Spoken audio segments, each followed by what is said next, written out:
왜 어떤 사람과는 첫 만남부터 마음이 통하는데 어떤 사람과는 아무리 노력해도 어색할까요?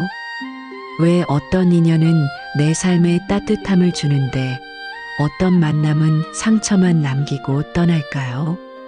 이 모든 의문에 대해 부처님께서는 이미 2500년 전 연기법이라는 깊은 가르침으로 답을 주셨습니다. 오늘은 부처님의 연기법을 통해 우리 삶에 스쳐 지나가는 모든 인연의 참된 의미를 함께 살펴보겠습니다. 부처님께서 보리수 아래에서 깨달으신 가장 중요한 진리 중 하나가 바로 연기법입니다.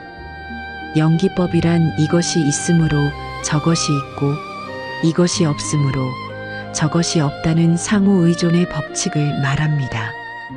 우리가 만나는 모든 사람, 겪는 모든 상황이 홀로 존재하는 것이 아니라 수없이 많은 조건과 인연이 만나서 나타나는 현상이라는 뜻입니다. 어느 날 아난다 존자가 부처님께 여쭈었습니다. 세존이시여, 선지식과의 만남이 범행의 반이라고 생각합니다. 그러자 부처님께서 말씀하셨습니다. 그렇지 않다, 아난다여. 선지식과의 만남이 범행의 전부이다. 이 말씀에는 얼마나 깊은 뜻이 담겨 있을까요? 부처님은 모든 깨달음과 성장이 혼자만의 힘으로 이루어지는 것이 아니라 선한 인연을 통해 완성된다고 가르치셨습니다. 내가 지금 이 자리에 앉아 있는 것도 부모님이라는 인연, 스승이라는 인연, 친구라는 인연이 있었기 때문입니다. 내가 오늘 웃을 수 있는 것도 슬퍼할 수 있는 것도 모두 수많은 인연들이 서로 얽히고 설켜 만들어낸 결과입니다. 그렇다면 우리는 이 인연들을 어떻게 바라봐야 할까요? 많은 사람들이 인연을 운명이나 우연으로만 생각합니다. 하지만 부처님의 가르침에 따르면 인연에는 분명한 법칙이 있습니다. 첫째, 모든 인연에는 원인이 있습니다. 내가 누군가를 만나는 것은 과거의 업이 만들어낸 결과입니다. 선한 마음으로 살아온 사람에게는 선한 인연이 찾아오고 악한 마음으로 살아온 사람에게는 그에 상응하는 인연이 나타납니다. 이것이 업의 법칙이며 연기법의 핵심입니다. 둘째, 모든 인연은 변화합니다. 아무리 좋은 인연도 영원하지 않고 아무리 힘든 인연도 영원히 지속되지 않습니다. 재행무상 모든 것이 변한다는 부처님의 가르침처럼 인연 역시 흘러가는 강물과 같습니다. 오늘의 원수가 내일의 친구가 될 수 있고 오늘의 연인이 내일의 남남이 될 수도 있습니다. 셋째, 인연에는 반드시 의미가 있습니다. 부처님께서는 의미 없는 만남은 없다고 말씀하셨습니다. 어떤 사람과의 만남이 아무리 짧더라도 아무리 힘들더라도 그 안에는 내가 배워야 할 교훈이 담겨 있습니다. 때로는 나를 성장시키기 위해, 때로는 내 교만함을 깨뜨리기 위해, 때로는 자비심을 기르게 하기 위해 그 인연이 나타납니다. 경전에는 이런 이야기가 전해집니다. 한 수행자가 부처님께 물었습니다. 세존이시여, 저는 왜 항상 나쁜 사람들만 만나게 될까요? 부처님께서 답하셨습니다. 그대가 만나는 사람이 나쁜 것이 아니라 그대의 마음이 아직 맑지 못하기 때문이다. 마음이 맑아지면 만나는 모든 사람이 선지식이 된다. 이 말씀의 의미는 무엇일까요? 외부의 인연을 탓하기 전에 먼저 내 마음을 돌아보라는 것입니다. 내가 어떤 마음가짐으로 사람을 대하느냐에 따라 같은 사람도 독이 될 수도 약이 될 수도 있습니다. 원효대사의 해골물 이야기를 기억해 보세요. 목마른 원효대사가 밤에 마신 물이 얼마나 달고 시원했는지 모릅니다. 하지만 아침에 보니 그것은 해골에 고인 더러운 물이었습니다. 원효대사는 그 순간 깨달았습니다. 일체유심조, 모든 것은 마음이 만들어낸다. 인연도 마찬가지입니다. 같은 사람을 만나도 감사한 마음으로 만나면 선연이 되고 원망하는 마음으로 만나면 악연이 됩니다. 내 마음이 바뀌면 세상이 바뀌고 내 마음이 맑아지면 만나는 모든 사람이 부처가 됩니다. 부처님께서는 또한 인연을 세 가지로 구분하여 말씀하셨습니다. 선연, 악연, 그리고 무연입니다. 선연은 서로를 성장시키고 깨달음으로 이끄는 만남이고, 악연은 서로에게 고통을 주고 번뇌를 증장시키는 만남입니다. 무연은 특별한 감정이나 인연 없이 스쳐 지나가는 만남을 말합니다. 하지만 여기서 중요한 것은 이 구분이 고정적이지 않다는 점입니다. 악연도 내 마음가짐에 따라 선연으로 바뀔 수 있고, 무연한 사람도 자비심을 통해 소중한 인연으로 발전할 수 있습니다. 이것이 바로 부처님께서 가르쳐 주신 인연 전환의 지혜입니다. 석가모니 부처님의 일생을 보면 수많은 인연들이 어떻게 부처님의 성도에 도움이 되었는지 알 수 있습니다. 부모인 정반왕과 마야 부인은 부처님을 이 세상에 태어나게 한 생명의 인연이었고, 아내 야쇼다라와 아들 라훌라는 부처님으로 하여금 무상함을 깨닫게 한 출가의 인연이었습니다. 심지어 부처님을 유혹한 마라도 부처님의 의지를 더욱 굳건하게 만든 역설적인 선연이었다고 할 수 있습니다. 아사세왕의 이야기도 생각해 보세요. 아사세왕은 아버지 빈비사라왕을 죽이고 왕위를 차지한 극악한 왕이었습니다. 하지만 부처님은 그런 아사세왕도 포기하지 않으시고 끝까지 교화하셨습니다. 결국 아사세왕은 진심으로 참회하고 부처님의 제자가 되었습니다. 이처럼 아무리 악한 인연이라도 부처님의 자비와 지혜 앞에서는 선연으로 바뀔 수 있습니다. 우리 일상 속에서도 이런 일들을 경험합니다. 처음에는 견딜 수 없을 만큼 힘들었던 상사가 나중에 보니 내가 가장 많이 배운 스승이었던 경우가 있습니다. 이별의 아픔을 준 연인이 결과적으로 나를 더 성숙한 사람으로 만들어준 고마운 인연이었던 적도 있습니다. 그렇다면 우리는 인연을 어떻게 대해야 할까요? 첫째, 모든 인연에 감사하는 마음을 가져야 합니다. 좋은 인연은 물론이고 힘든 인연까지도 내가 성장할 수 있는 기회로 받아들이는 것입니다. 둘째, 집착하지 않는 마음을 길러야 합니다. 아무리 좋은 인연도 언젠가는 떠나갈 수 있다는 무상함을 받아들이고 현재 이 순간에 충실해야 합니다. 셋째, 자비심을 가져야 합니다.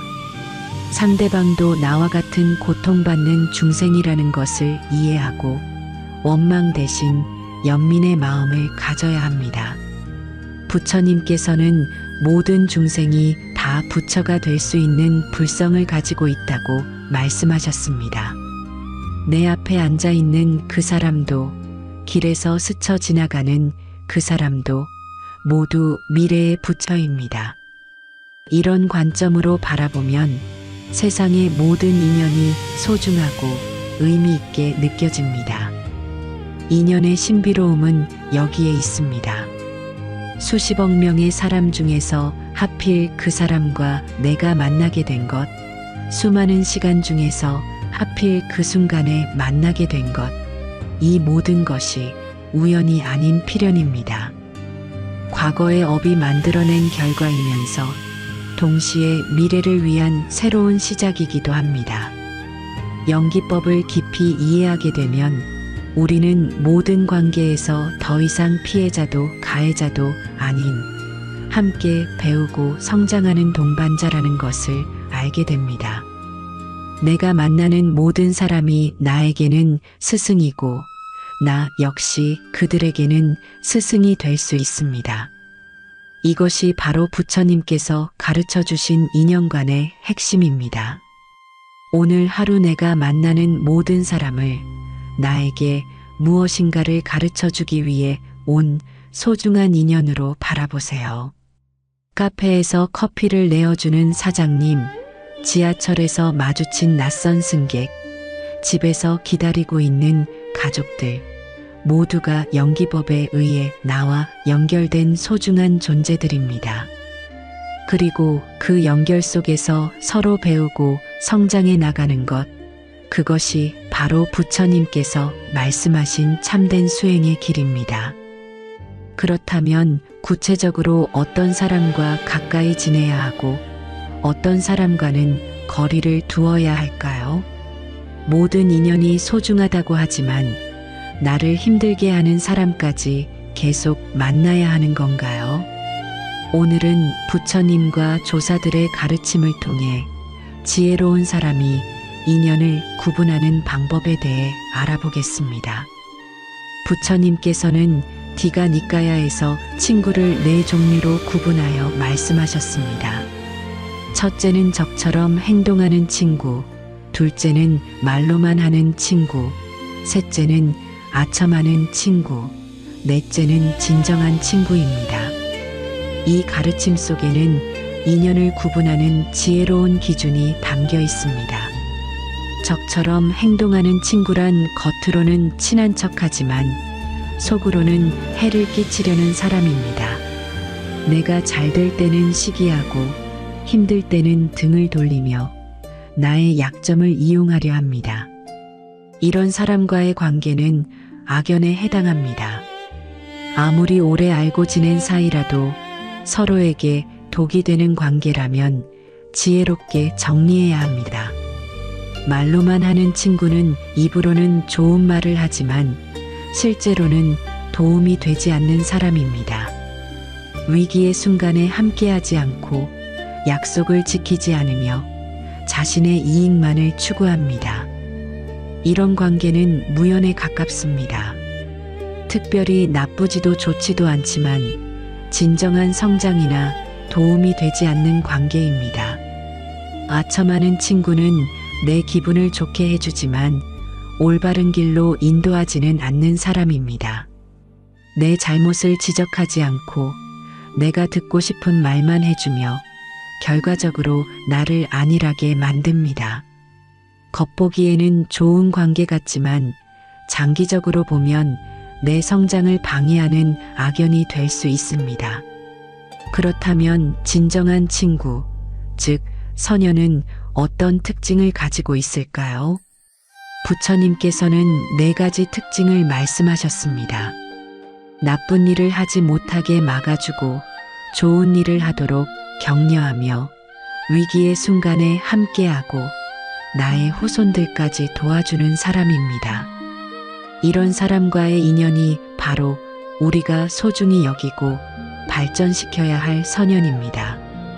하지만 여기서 중요한 것은 이런 구분이 절대적이지 않다는 점입니다. 선연과 악연은 고정된 것이 아니라 상황과 마음가짐에 따라 변할 수 있습니다. 원효대사의 제자였던 의상대사의 이야기를 들어보세요. 의상대사가 당나라에서 공부할 때 선묘라는 여인이 그를 사모했습니다. 의상대사가 신라로 돌아갈 때 선묘는 그를 따라가려 했지만 배가 이미 떠나버렸습니다. 선묘는 절망한 나머지 바다에 뛰어들어 용이 되었고 의상대사를 보호하는 호범용이 되었다고 전해집니다. 집착에서 시작된 사랑이 결국 보호하는 자비로 승화된 것입니다. 이 이야기는 우리에게 중요한 교훈을 줍니다. 악연도 올바른 마음가짐과 지혜로 대하면 선연으로 바뀔 수 있다는 것입니다. 반대로 선연도 집착과 욕심으로 대하면 악연이 될 수 있습니다. 그렇다면 구체적으로 어떤 기준으로 인연을 구분해야 할까요? 조계종의 조사이신 도생법사께서는 이렇게 말씀하셨습니다. 함께 있을 때 마음이 평안해지고 지혜가 자라는 사람은 선연이고, 함께 있을 때 번뇌가 늘어나고 어리석음이 깊어지는 사람은 악연이다. 이 기준을 우리 일상에 적용해 보겠습니다. 어떤 사람과 만났을 때 내 마음이 어떻게 변하는지 관찰해 보세요. 그 사람과 있을 때 더 착한 마음이 생기는지, 아니면 시기심이나 화가 많이 생기는지요. 그 사람과 헤어진 후에 마음이 맑아지는지, 아니면 더 혼란스러워지는지요. 이런 내면의 변화가 바로 그 인연의 성질을 말해주는 중요한 신호입니다. 선연의 특징을 더 자세히 살펴보겠습니다. 첫째, 선연은 나를 더 나은 사람으로 만들어줍니다. 그 사람과 함께 있으면 자연스럽게 좋은 습관이 생기고 나쁜 습관을 버리게 됩니다. 둘째, 선연은 진실한 조언을 해줍니다.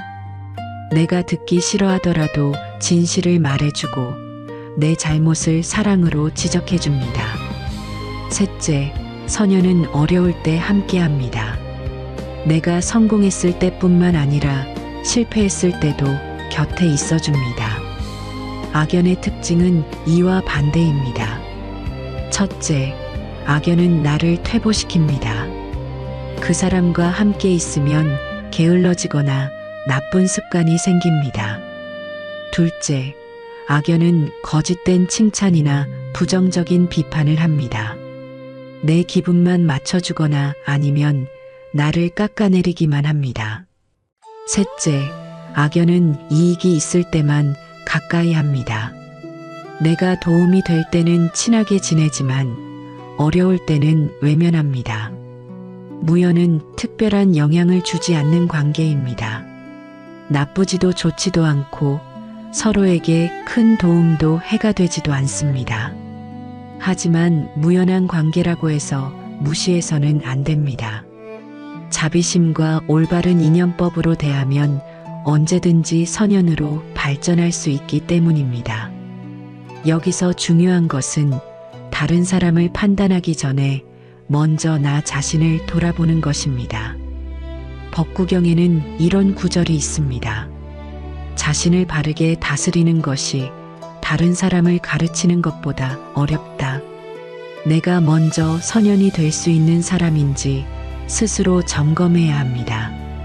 나는 다른 사람에게 어떤 영향을 주고 있을까요? 내가 만나는 사람들이 나와 함께한 후에 더 행복해지는지, 더 지혜로워지는지 생각해 보세요. 내가 누군가에게는 선연이 될 수도 있고, 다른 누군가에게는 악연이 될 수도 있습니다. 이것을 알고 항상 선연이 되도록 노력하는 것, 그것이 보살의 마음입니다. 조선시대 서산대사의 이야기를 들어보겠습니다. 서산대사에게는 영규라는 제자가 있었습니다. 영규는 성질이 급하고 고집이 세서 다른 스님들과 자주 마찰을 빚었습니다. 많은 사람들이 영규를 문제 제자라고 여겼지만 서산대사만은 그를 포기하지 않았습니다. 대사는 영규의 장점을 발견하고 끈기 있게 가르쳤습니다. 결국 영규는 훌륭한 스님이 되어 임진왜란 때 의병을 일으켜 나라를 구했습니다. 다른 사람들에게는 악연처럼 보였던 영규가 서산대사에게는 소중한 선연이었던 것입니다. 이 이야기는 우리에게 인연을 바라보는 지혜를 가르쳐 줍니다. 사람을 성급하게 판단하지 말고 그 안에 숨어 있는 가능성을 보려고 노력해야 합니다. 물론 자신을 보호하는 것도 중요하지만 가능한 한 많은 사람을 선연으로 발전시키려는 노력을 기울여야 합니다. 그렇다면 실제로 어떻게 인연을 관리해야 할까요? 먼저 선연을 알아보는 방법입니다. 그 사람과 함께 있을 때 내 마음이 어떻게 변하는지 관찰하세요. 평안해지고 감사한 마음이 생기면 선연일 가능성이 높습니다.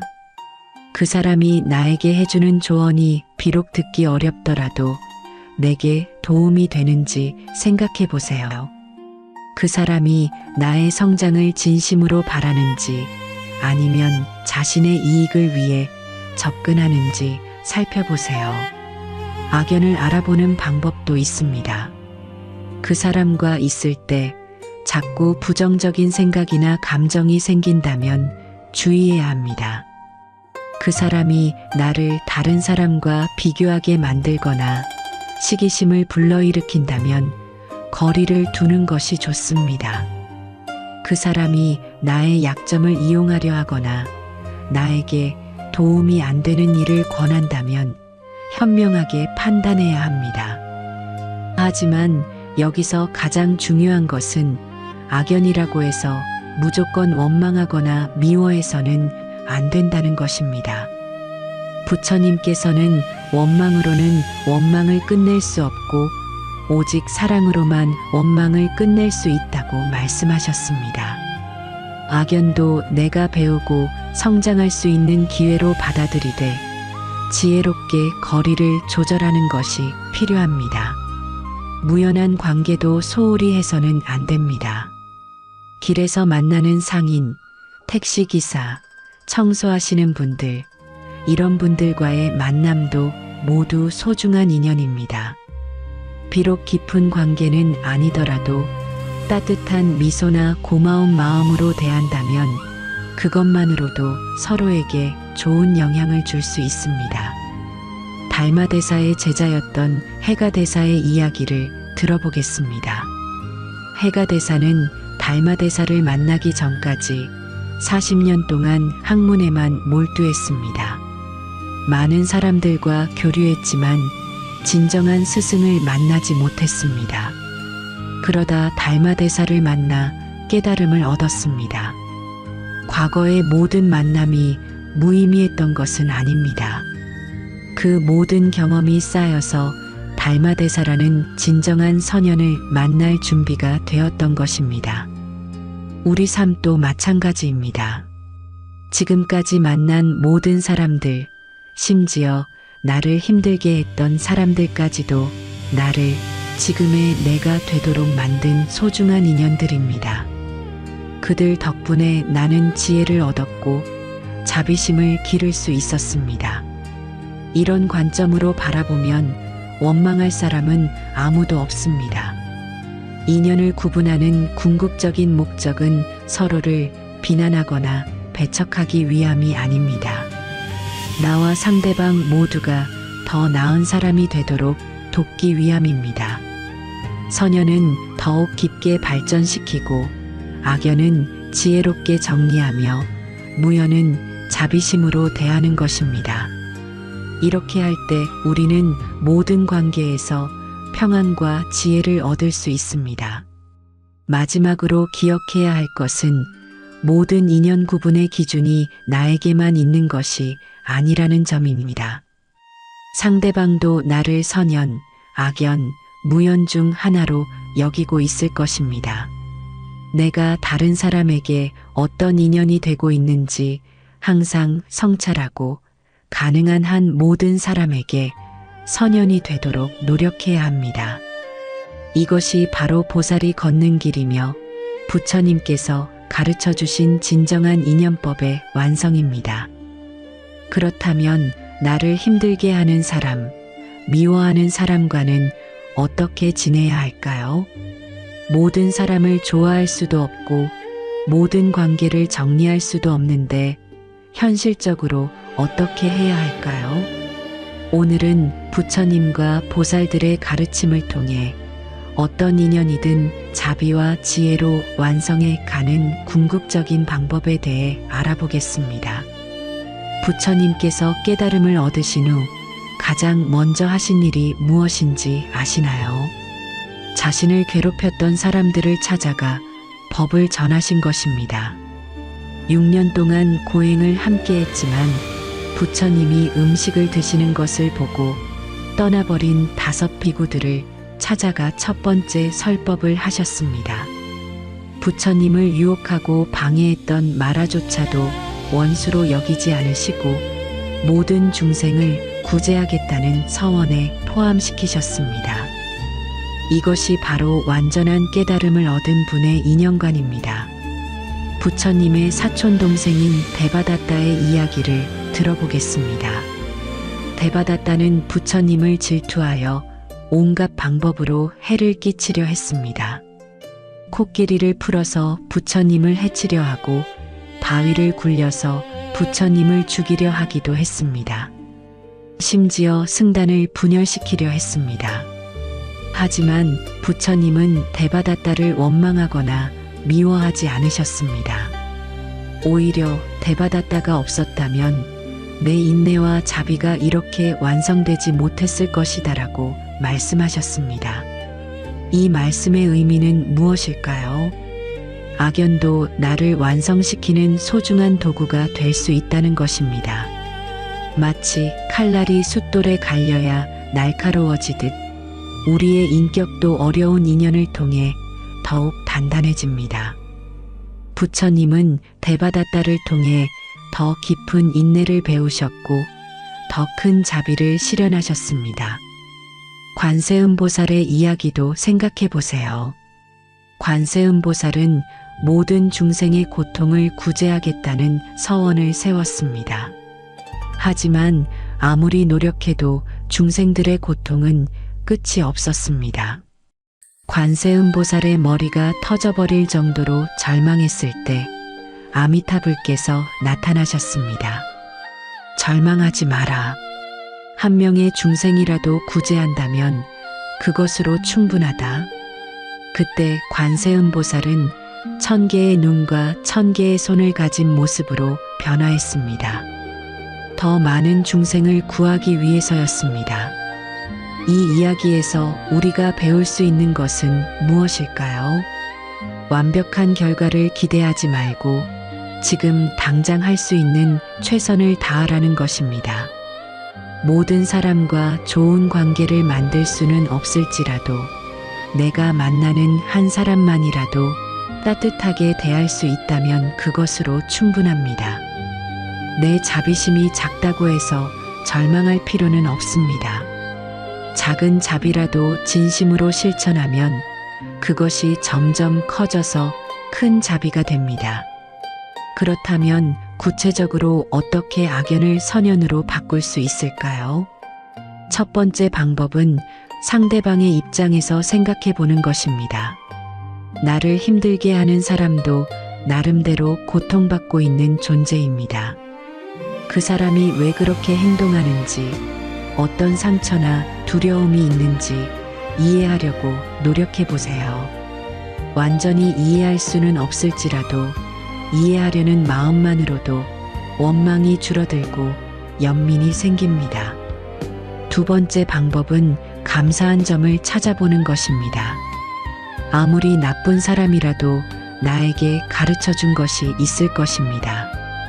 인내를 기르게 해준 것, 나의 부족함을 깨닫게 해준 것, 더 현명해지도록 자극해 준 것 등등 말입니다. 이런 관점에서 보면 모든 사람이 나의 스승입니다. 세 번째 방법은 먼저 내가 변화하는 것입니다. 상대방을 바꾸려고 하지 말고 내 마음가짐부터 바꿔보세요. 내가 바뀌면 상대방도 자연스럽게 바뀝니다. 미소로 대하면 미소로 답하고 진심으로 대하면 마음이 열립니다. 물론 항상 그런 것은 아니지만 적어도 내 마음은 평안해집니다. 원효대사와 의상대사의 우정 이야기를 들어보겠습니다. 두 분은 함께 당나라로 유학을 떠났지만 도중에 의견 차이로 헤어지게 되었습니다. 의상대사는 당나라에서 화엄사상을 공부했고 원효대사는 신라에 머물며 독자적인 깨달음을 얻었습니다. 서로 다른 길을 걸었지만 두 분은 평생 서로를 존중하고 사랑했습니다. 때로는 다른 길을 가는 것이 더 좋은 인연을 만드는 방법일 수도 있다는 것을 보여주는 이야기입니다. 이처럼 모든 관계에서 완벽한 조화를 이룰 필요는 없습니다. 때로는 거리를 두되 원망하지 않고 만나지 않되 미워하지 않는 것도 지혜입니다. 중요한 것은 어떤 관계든 자비심을 잃지 않는 것입니다. 무연한 사람들과의 관계도 소중히 여겨야 합니다. 지하철에서 만나는 승객, 마트에서 만나는 직원, 길에서 스쳐 지나가는 사람들, 이런 분들도 모두 소중한 인연입니다. 비록 깊은 대화를 나누지는 않지만 따뜻한 눈빛 하나, 고마운 인사 한마디로도 서로에게 좋은 영향을 줄 수 있습니다. 법정 스님의 일화를 들어보겠습니다. 법정 스님이 길을 가시다가 한 노인이 무거운 짐을 들고 힘들어하는 것을 보셨습니다. 스님은 말없이 그 짐을 들어드렸습니다. 한참을 함께 걸은 후 노인이 물었습니다. 스님은 어디까지 가시나요? 법정 스님이 답하셨습니다. 저는 여기까지만 가면 됩니다. 그리고 짐을 내려드리고 돌아오셨습니다. 노인은 그제서야 스님이 자신을 위해 먼 길을 돌아가신 것을 알았습니다. 이 이야기는 무연한 만남에서도 얼마나 큰 자비를 실천할 수 있는지 보여줍니다. 특별한 관계가 아니더라도 그 순간 서로에게 도움이 될 수 있다면 그것으로 충분합니다. 이런 마음가짐으로 살아가면 세상의 모든 사람이 소중한 인연이 됩니다. 그렇다면 가족이나 가까운 사람들과의 관계는 어떻게 완성해야 할까요? 가장 가까운 사람일수록 오히려 더 어려울 때가 많습니다. 너무 가깝다 보니 서로의 단점이 잘 보이고 당연하게 여기기 쉽습니다. 하지만 바로 이런 관계에서야말로 진정한 자비와 지혜가 필요합니다. 부처님의 아버지인 정반왕과의 관계를 보세요. 정반왕은 부처님이 출가하신 것을 이해하지 못하고 원망했습니다.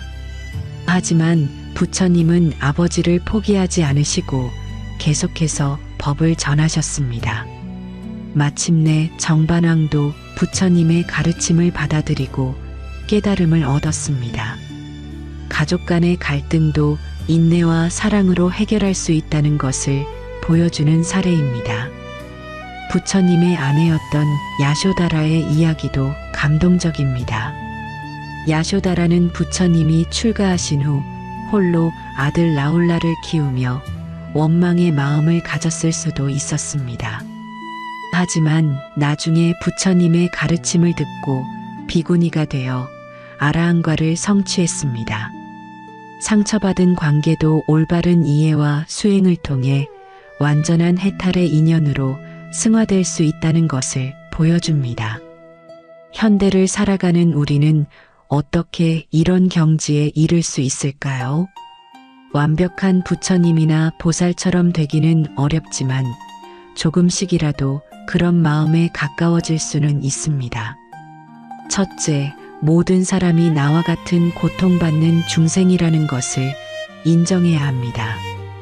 아무리 나를 힘들게 하는 사람이라도 그 사람 나름대로의 고통과 어려움이 있습니다. 완전한 악인은 없고 완전한 선인도 없습니다. 모두가 각자의 업에 따라 헤매고 있는 중생들입니다. 둘째, 내 마음의 평안이 가장 중요하다는 것을 깨달아야 합니다. 다른 사람을 원망하고 미워하는 것은 결국 나 자신을 해치는 일입니다. 마치 뜨거운 석탄을 다른 사람에게 던지기 위해 손에 들고 있는 것과 같습니다. 먼저 타는 것은 내 손입니다. 원망을 놓아버리는 것은 상대방을 위해서가 아니라 나를 위해서입니다. 셋째, 작은 실천부터 시작해야 합니다. 모든 사람을 사랑하겠다는 거창한 목표보다는 오늘 하루 만나는 한 사람에게라도 따뜻하게 대하는 것부터 시작하세요. 엘리베이터에서 만난 이웃에게 먼저 인사하기, 식당 직원에게 고맙다는 말하기, 가족에게 사랑한다는 표현하기, 이런 작은 일부터 실천해 보세요. 넷째, 모든 만남을 배움의 기회로 여겨야 합니다. 좋은 사람을 만나면 본받을 점을 배우고 어려운 사람을 만나면 인내와 자비를 기를 수 있습니다. 똑똑한 사람을 만나면 지혜를 배우고 순수한 사람을 만나면 겸손함을 배웁니다. 이런 마음가짐으로 살아가면 모든 사람이 나의 스승이 됩니다. 지장보살의 서원을 기억해 보세요. 지옥이 비지 않으면 나는 성불하지 않겠다. 이것은 모든 중생을 구제하겠다는 무한한 자비의 서원입니다. 우리가 지장보살처럼 될 수는 없어도 그런 마음을 조금이라도 배울 수는 있습니다. 내 주변의 사람들이 행복해지기를 바라는 마음, 그들의 고통을 덜어주고 싶은 마음, 이런 마음이 바로 보살심의 시작입니다. 아미타불의 48대 서원 중에는 이런 내용이 있습니다. 내 나라에 태어나는 모든 중생이 서로 사랑하고 존중하며 원망하거나 미워하는 마음이 없기를 서원합니다. 이것이 바로 완전한 인연의 완성된 모습입니다. 서로 다른 성격과 환경을 가진 사람들이 모두 조화롭게 살아가는 세상입니다. 우리가 살고 있는 이 세상을 그런 정토로 만들어 갈 수는 없을까요? 불가능해 보이지만 내가 만나는 사람들과의 관계부터 조금씩 바꿔나간다면 가능합니다. 한 사람 한 사람과 좋은 관계를 만들어가는 것, 그것이 바로 현실에서 정토를 구현하는 길입니다. 마지막으로 모든 인연의 완성은 궁극적으로 나 자신의 완성과 연결되어 있다는 것을 기억해야 합니다.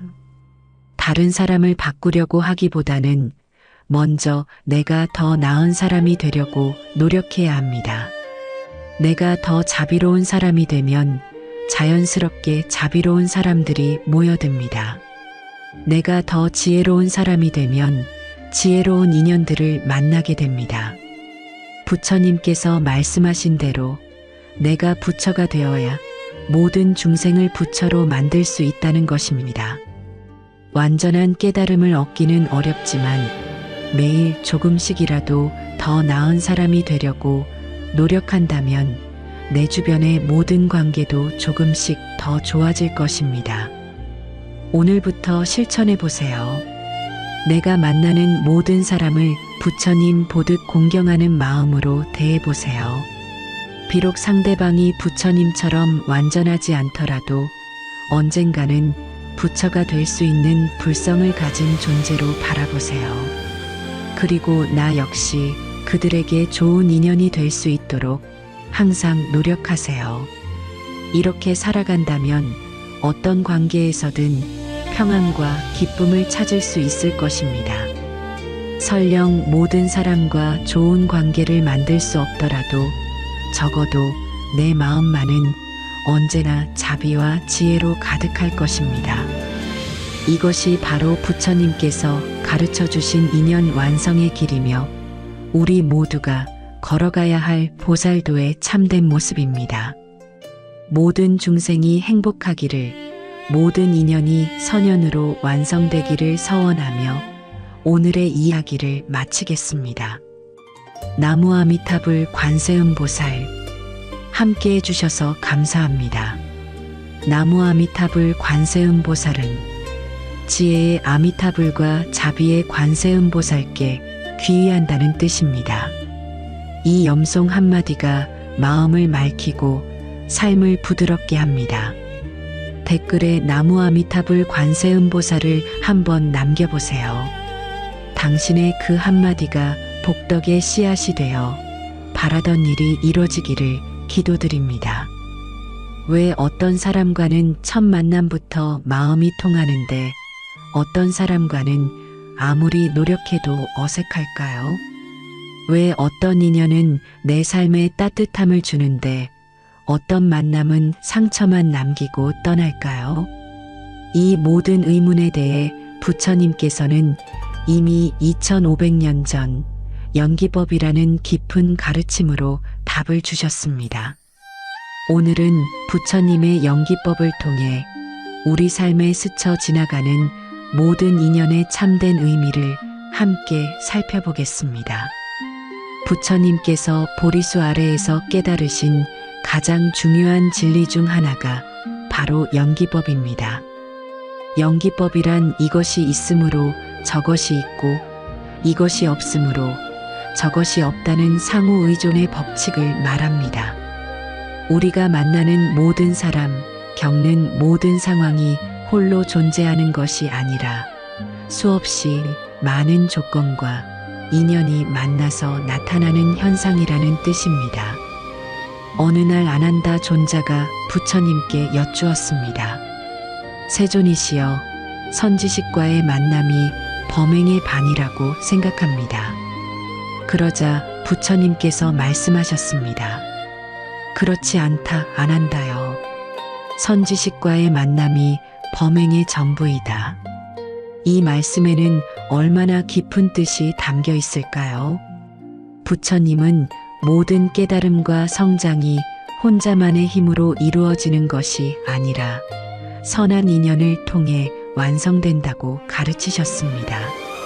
내가 지금 이 자리에 앉아 있는 것도 부모님이라는 인연, 스승이라는 인연, 친구라는 인연이 있었기 때문입니다.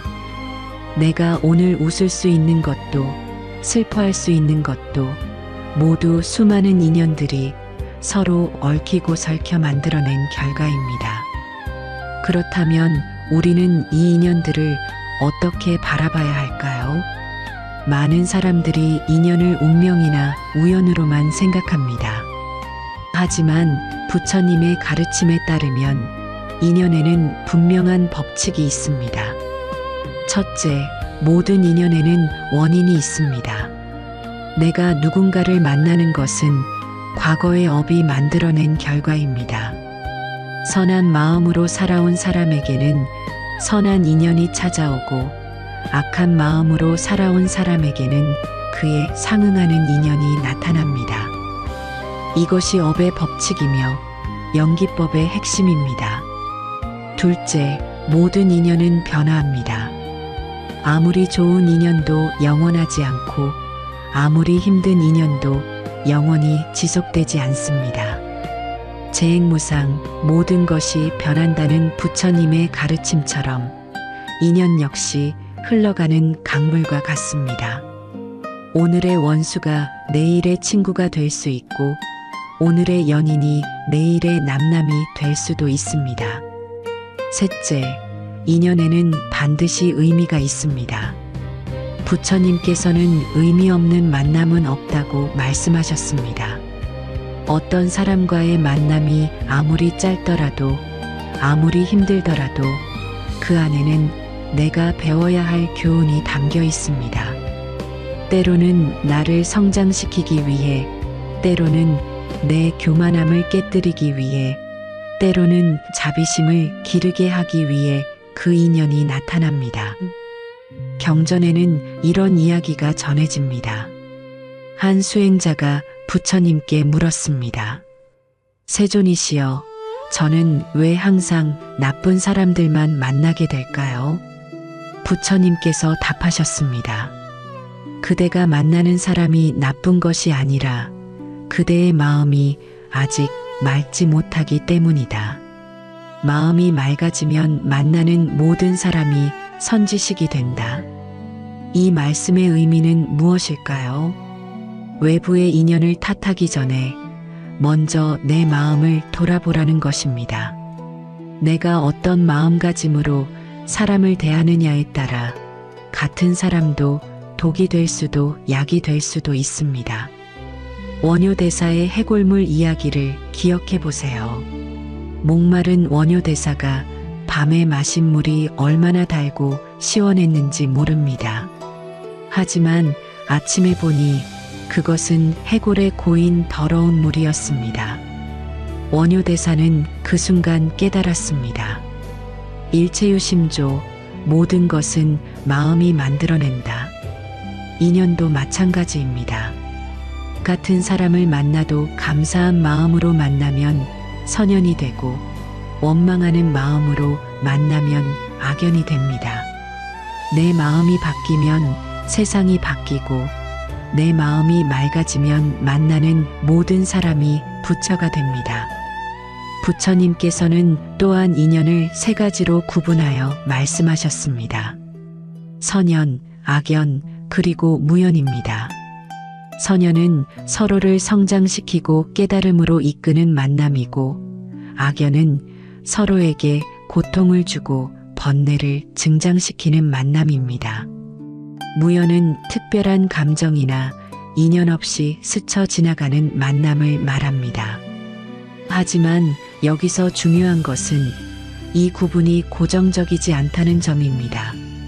악연도 내 마음가짐에 따라 선연으로 바뀔 수 있고, 무연한 사람도 자비심을 통해 소중한 인연으로 발전할 수 있습니다.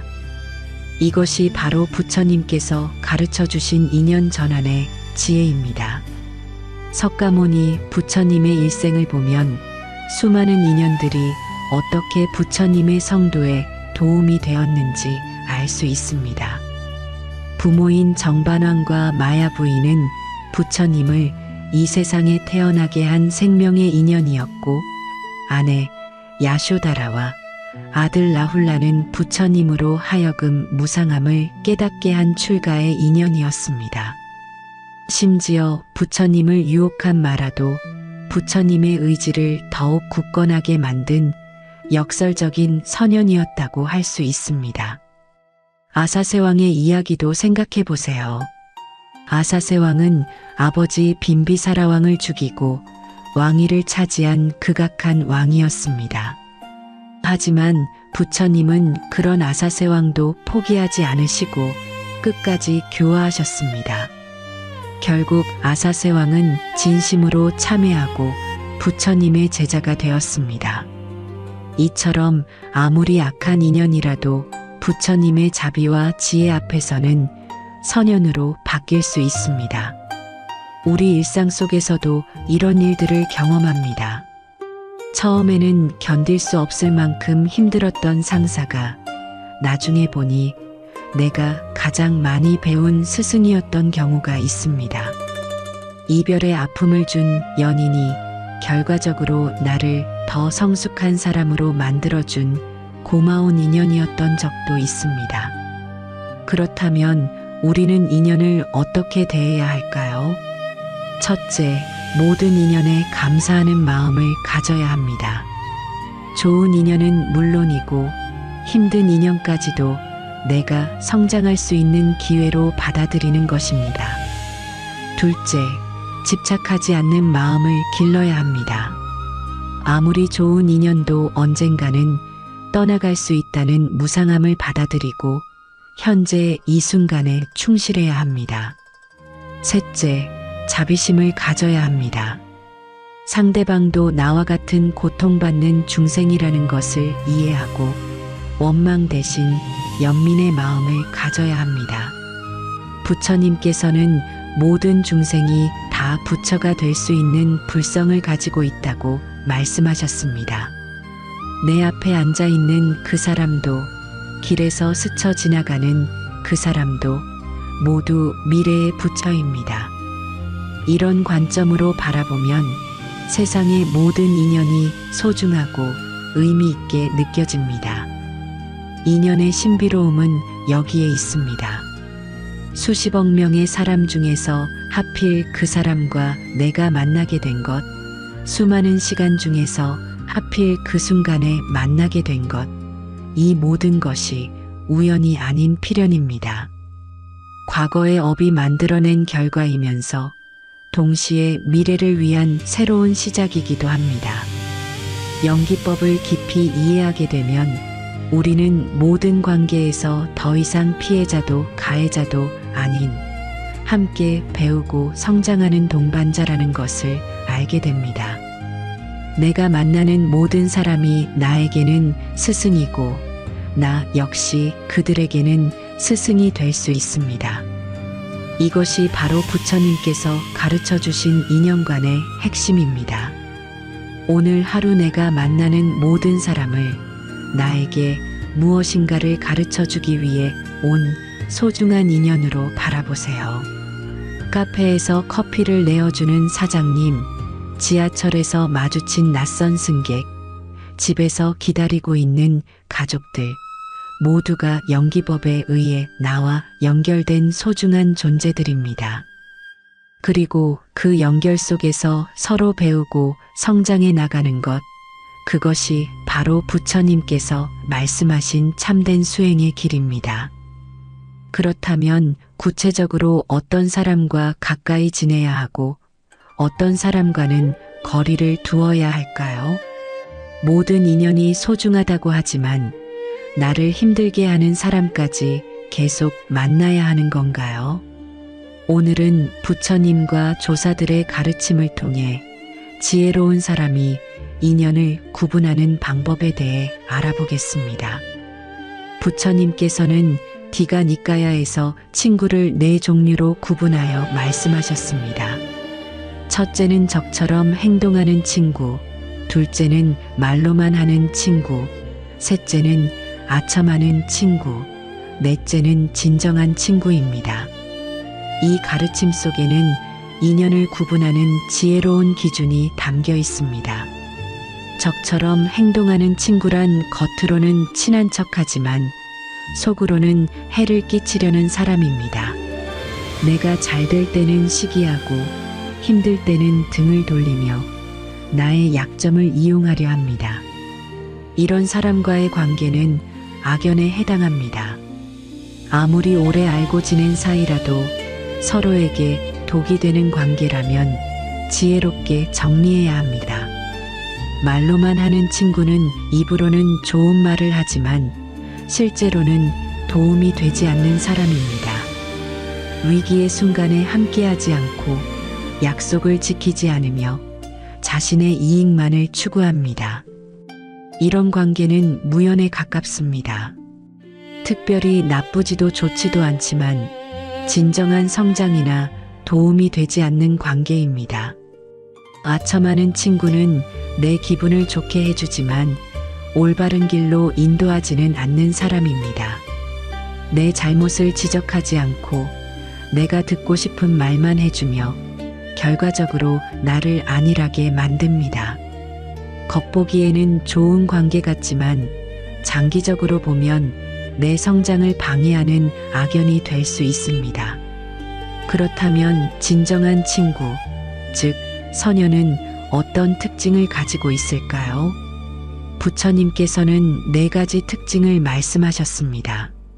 나쁜 일을 하지 못하게 막아주고 좋은 일을 하도록 격려하며 위기의 순간에 함께하고 나의 후손들까지 도와주는 사람입니다. 이런 사람과의 인연이 바로 우리가 소중히 여기고 발전시켜야 할 선연입니다. 하지만 여기서 중요한 것은 이런 구분이 절대적이지 않다는 점입니다. 선연과 악연은 고정된 것이 아니라 상황과 마음가짐에 따라 변할 수 있습니다.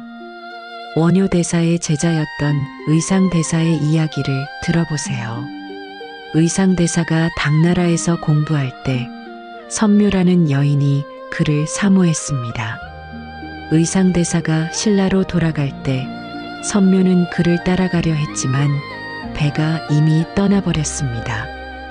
선묘는 절망한 나머지 바다에 뛰어들어 용이 되었고 의상대사를 보호하는 호범용이 되었다고 전해집니다. 집착에서 시작된 사랑이 결국 보호하는 자비로 승화된 것입니다.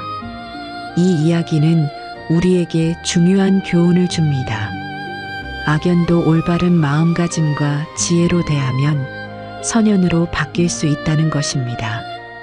반대로 선연도 집착과 욕심으로 대하면 악연이 될 수 있습니다. 그렇다면 구체적으로 어떤 기준으로 인연을 구분해야 할까요? 조계종의 조사이신 도생법사께서는 이렇게 말씀하셨습니다. 함께 있을 때 마음이 평안해지고 지혜가 자라는 사람은 선연이고, 함께 있을 때 번뇌가 늘어나고 어리석음이 깊어지는 사람은 악연이다. 이 기준을 우리 일상에 적용해 보겠습니다. 어떤 사람과 만났을 때 내 마음이 어떻게 변하는지 관찰해 보세요. 그 사람과 있을 때 더 착한 마음이 생기는지, 아니면 시기심이나 화가 많이 생기는지요. 그 사람과 헤어진 후에 마음이 맑아지는지, 아니면 더 혼란스러워지는지요. 이런 내면의 변화가 바로 그 인연의 성질을 말해주는 중요한 신호입니다. 선연의 특징을 더 자세히 살펴보겠습니다. 첫째, 선연은 나를 더 나은 사람으로 만들어줍니다. 그 사람과 함께 있으면 자연스럽게 좋은 습관이 생기고 나쁜 습관을 버리게 됩니다. 둘째, 선연은 진실한 조언을 해줍니다. 내가 듣기 싫어하더라도 진실을 말해주고 내 잘못을 사랑으로 지적해줍니다. 셋째, 선연은 어려울 때 함께합니다. 내가 성공했을 때뿐만 아니라 실패했을 때도 곁에 있어줍니다. 악연의 특징은 이와 반대입니다. 첫째, 악연은 나를 퇴보시킵니다.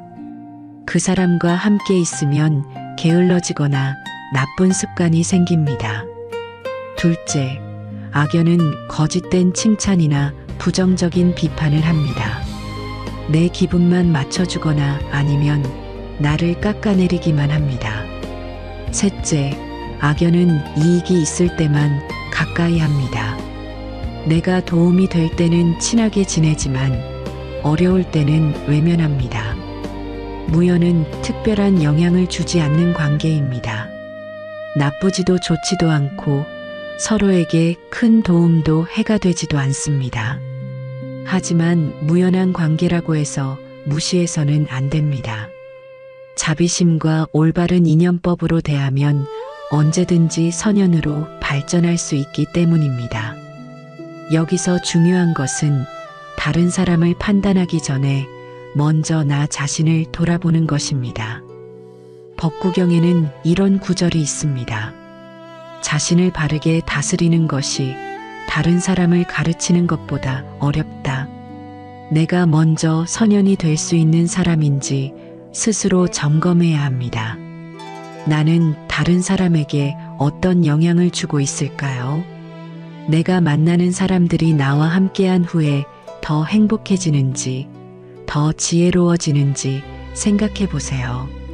내가 누군가에게는 선연이 될 수도 있고, 다른 누군가에게는 악연이 될 수도 있습니다.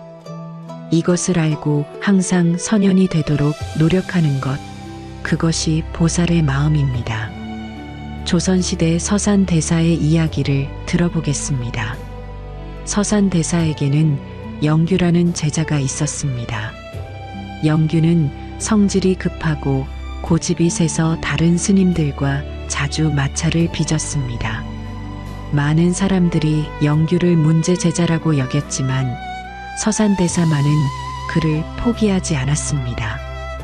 대사는 영규의 장점을 발견하고 끈기 있게 가르쳤습니다.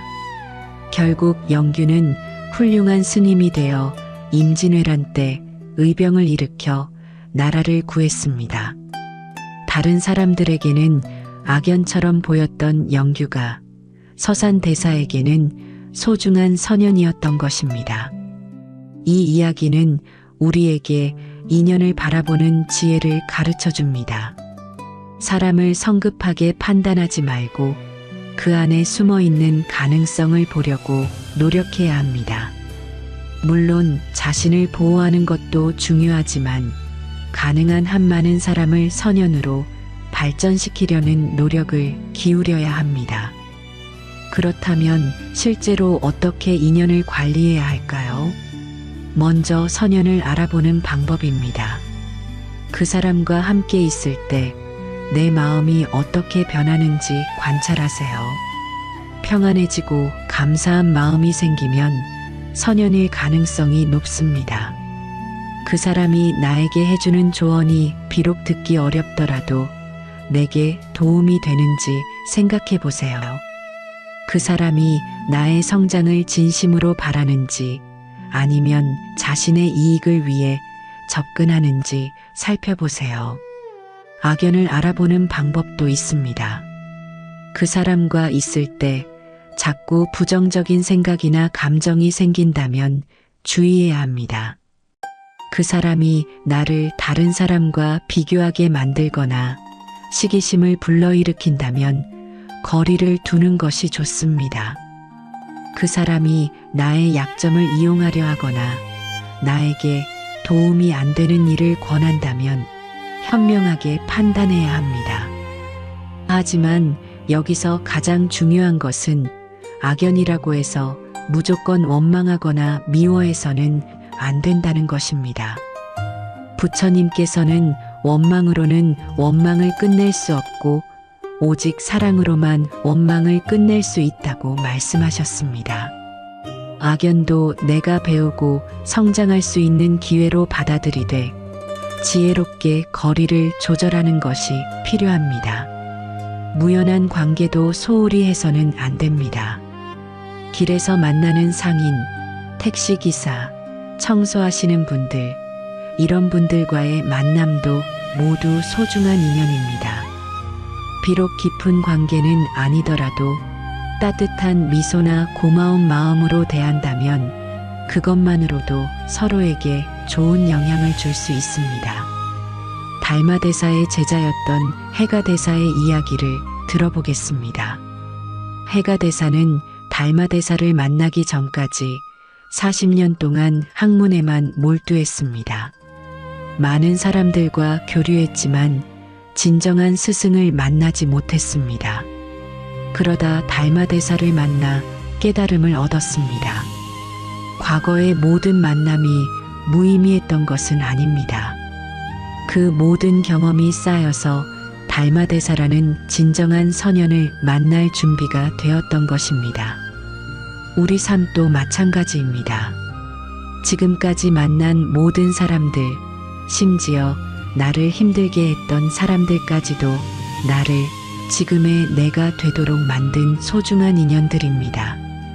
그들 덕분에 나는 지혜를 얻었고 자비심을 기를 수 있었습니다.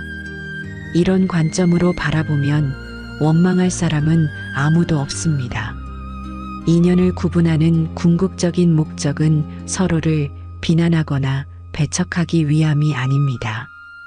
나와 상대방 모두가 더 나은 사람이 되도록 돕기 위함입니다. 선연은 더욱 깊게 발전시키고 악연은 지혜롭게 정리하며 무연은 자비심으로 대하는 것입니다. 이렇게 할 때 우리는 모든 관계에서 평안과 지혜를 얻을 수 있습니다. 마지막으로 기억해야 할 것은 모든 인연 구분의 기준이 나에게만 있는 것이 아니라는 점입니다. 상대방도 나를 선연, 악연, 무연 중 하나로 여기고 있을 것입니다.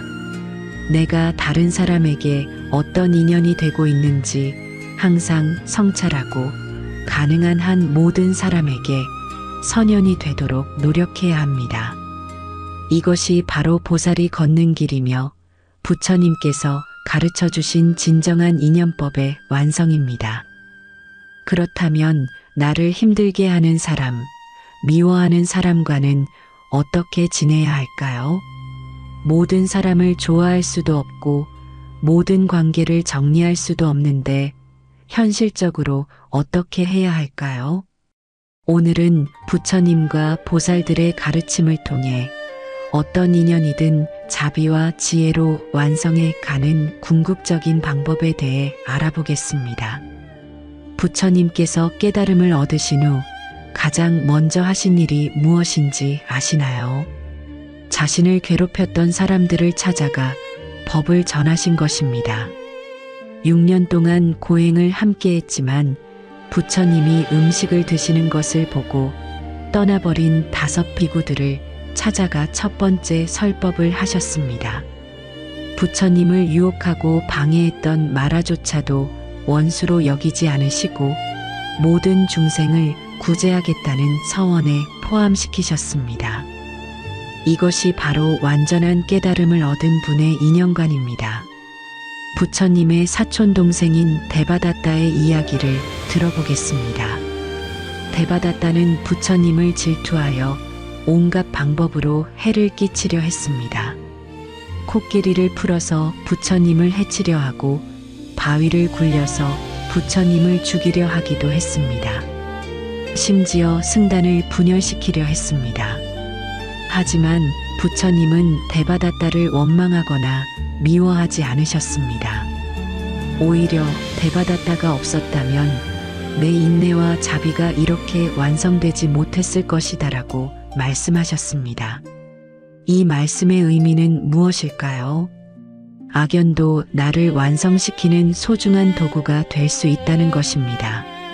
마치 칼날이 숫돌에 갈려야 날카로워지듯 우리의 인격도 어려운 인연을 통해 더욱 단단해집니다. 부처님은 데바다타를 통해 더 깊은 인내를 배우셨고 더 큰 자비를 실현하셨습니다. 관세음보살의 이야기도 생각해 보세요.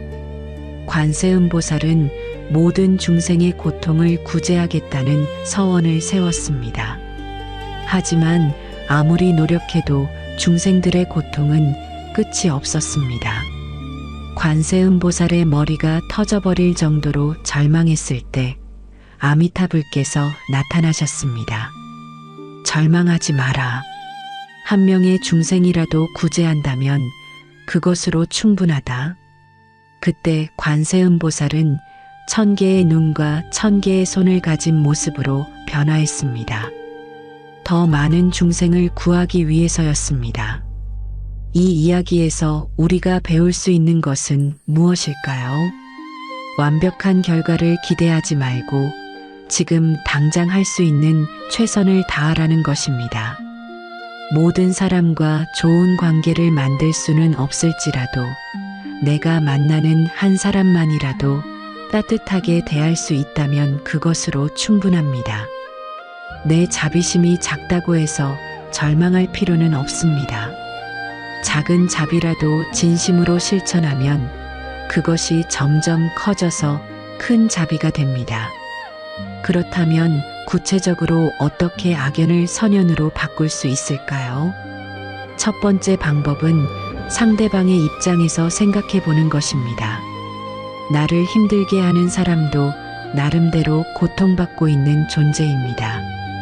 그 사람이 왜 그렇게 행동하는지, 어떤 상처나 두려움이 있는지 이해하려고 노력해 보세요. 완전히 이해할 수는 없을지라도 이해하려는 마음만으로도 원망이 줄어들고 연민이 생깁니다. 두 번째 방법은 감사한 점을 찾아보는 것입니다. 아무리 나쁜 사람이라도 나에게 가르쳐 준 것이 있을 것입니다.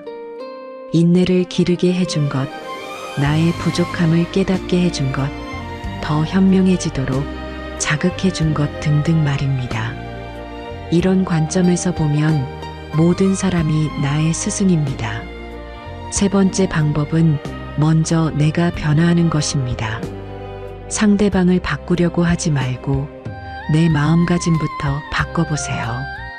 내가 바뀌면 상대방도 자연스럽게 바뀝니다.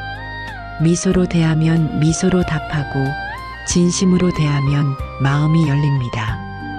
물론 항상 그런 것은 아니지만 적어도 내 마음은 평안해집니다. 원효대사와 의상대사의 우정 이야기를 들어보겠습니다. 두 분은 함께 당나라로 유학을 떠났지만 도중에 의견 차이로 헤어지게 되었습니다. 의상대사는 당나라에서 화엄사상을 공부했고 원효대사는 신라에 머물며 독자적인 깨달음을 얻었습니다. 서로 다른 길을 걸었지만 두 분은 평생 서로를 존중하고 사랑했습니다. 때로는 다른 길을 가는 것이 더 좋은 인연을 만드는 방법일 수도 있다는 것을 보여주는 이야기입니다. 이처럼 모든 관계에서 완벽한 조화를 이룰 필요는 없습니다. 때로는 거리를 두되 원망하지 않고 만나지 않되 미워하지 않는 것도 지혜입니다. 중요한 것은 어떤 관계든 자비심을 잃지 않는 것입니다. 무연한 사람들과의 관계도 소중히 여겨야 합니다. 지하철에서 만나는 승객, 마트에서 만나는 직원, 길에서 스쳐 지나가는 사람들, 이런 분들도 모두 소중한 인연입니다.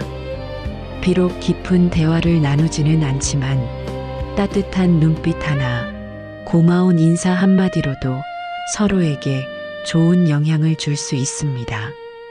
법정 스님의 일화를 들어보겠습니다. 법정 스님이 길을 가시다가 한 노인이 무거운 짐을 들고 힘들어하는 것을 보셨습니다. 스님은 말없이 그 짐을 들어드렸습니다. 한참을 함께 걸은 후 노인이 물었습니다. 스님은 어디까지 가시나요? 법정 스님이 답하셨습니다. 저는 여기까지만 가면 됩니다. 그리고 짐을 내려드리고 돌아오셨습니다. 노인은 그제서야 스님이 자신을 위해 먼 길을 돌아가신 것을 알았습니다. 이 이야기는 무연한 만남에서도 얼마나 큰 자비를 실천할 수 있는지 보여줍니다. 특별한 관계가 아니더라도 그 순간 서로에게 도움이 될 수 있다면 그것으로 충분합니다. 이런 마음가짐으로 살아가면 세상의 모든 사람이 소중한 인연이 됩니다. 그렇다면 가족이나 가까운 사람들과의 관계는 어떻게 완성해야 할까요? 가장 가까운 사람일수록 오히려 더 어려울 때가 많습니다. 너무 가깝다 보니 서로의 단점이 잘 보이고 당연하게 여기기 쉽습니다. 하지만 바로 이런 관계에서야말로 진정한 자비와 지혜가 필요합니다. 부처님의 아버지인 정반왕과의 관계를 보세요. 정반왕은 부처님이 출가하신 것을 이해하지 못하고 원망했습니다. 하지만 부처님은 아버지를 포기하지 않으시고 계속해서 법을 전하셨습니다. 마침내 정반왕도 부처님의 가르침을 받아들이고 깨달음을 얻었습니다. 가족 간의 갈등도 인내와 사랑으로 해결할 수 있다는 것을 보여주는 사례입니다. 부처님의 아내였던 야쇼다라의 이야기도 감동적입니다. 야쇼다라는 부처님이 출가하신 후 홀로 아들 라울라를 키우며 원망의 마음을 가졌을 수도 있었습니다. 하지만 나중에 부처님의 가르침을 듣고 비구니가 되어 아라한과를 성취했습니다. 상처받은 관계도 올바른 이해와 수행을 통해 완전한 해탈의 인연으로 승화될 수 있다는 것을 보여줍니다. 현대를 살아가는 우리는 어떻게 이런 경지에 이를 수 있을까요? 완벽한 부처님이나 보살처럼 되기는 어렵지만 조금씩이라도 그런 마음에 가까워질 수는 있습니다. 첫째, 모든 사람이 나와 같은 고통받는 중생이라는 것을 인정해야 합니다. 아무리 나를 힘들게 하는 사람이라도 그 사람 나름대로의 고통과 어려움이 있습니다. 완전한 악인은 없고 완전한 선인도 없습니다. 모두가 각자의 업에 따라 헤매고 있는 중생들입니다. 둘째, 내 마음의 평안이 가장 중요하다는 것을 깨달아야 합니다. 다른 사람을 원망하고 미워하는 것은 결국 나 자신을 해치는 일입니다. 마치 뜨거운 석탄을 다른 사람에게 던지기 위해 손에 들고 있는 것과 같습니다. 먼저 타는 것은 내 손입니다. 원망을 놓아버리는 것은 상대방을 위해서가 아니라 나를 위해서입니다. 셋째, 작은 실천부터 시작해야 합니다. 모든 사람을 사랑하겠다는 거창한 목표보다는 오늘 하루 만나는 한 사람에게라도 따뜻하게 대하는 것부터 시작하세요. 엘리베이터에서 만난 이웃에게 먼저 인사하기, 식당 직원에게 고맙다는 말하기, 가족에게 사랑한다는 표현하기, 이런 작은 일부터 실천해 보세요. 넷째, 모든 만남을 배움의 기회로 여겨야 합니다. 좋은 사람을 만나면 본받을 점을 배우고 어려운 사람을 만나면 인내와 자비를 기를 수 있습니다. 똑똑한 사람을 만나면 지혜를 배우고 순수한 사람을 만나면 겸손함을 배웁니다. 이런 마음가짐으로 살아가면 모든 사람이 나의 스승이 됩니다. 지장보살의 서원을 기억해 보세요. 지옥이 비지 않으면 나는 성불하지 않겠다. 이것은 모든 중생을 구제하겠다는 무한한 자비의 서원입니다. 우리가 지장보살처럼 될 수는 없어도 그런 마음을 조금이라도 배울 수는 있습니다. 내 주변의 사람들이 행복해지기를 바라는 마음, 그들의 고통을 덜어주고 싶은 마음, 이런 마음이 바로 보살심의 시작입니다. 아미타불의 48대 서원 중에는 이런 내용이 있습니다.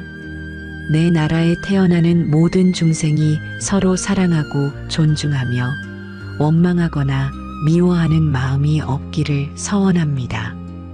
이것이 바로 완전한 인연의 완성된 모습입니다. 서로 다른 성격과 환경을 가진 사람들이 모두 조화롭게 살아가는 세상입니다.